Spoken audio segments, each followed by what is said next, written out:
On se retrouve aujourd'hui pour apprendre à lire une fiche de paye et pour comprendre quoi de mieux qu'un petit schéma. Donc, je vais vous dessiner ici une fiche de paye. On voit bien la fiche de paye? Hop. Donc, on a toujours les mêmes blocs. Ok? Bloc 1, 2, 3, 4 et 5. Le bloc 1, c'est le bloc de l'identité. L'identité de qui? De l'employeur d'une part et de vous en tant que salarié d'autre part. On va retrouver ici votre numéro de sécurité sociale, votre adresse, votre positionnement, votre coefficient. Ici, on va retrouver la ligne de ce qu'on appelle le salaire brut. Le salaire brut, c'est quoi?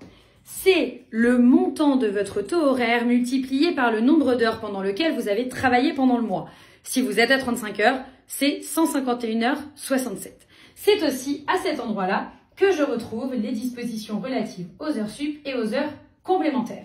Pour comprendre leur calcul, vous pouvez retrouver une vidéo sur notre compte. Une fois qu'on a ça, mettons par exemple, on a un salaire brut de 1600 €. Ok? On va avoir le bloc numéro 3, c'est ce qu'on appelle les charges sociales. Les charges sociales, c'est quoi? En fait, c'est tout ce que tout le monde paye pour tout le monde. Par exemple, parfois vous allez chez le dentiste, vous ne payez pas le dentiste parce qu'il a été payé par la Sécu qui elle-même a été payée en fait par les charges sociales. Les charges sociales, elles viennent payer la CAF, la maladie, la retraite, toute la vieillesse, plein de choses pour tout le monde.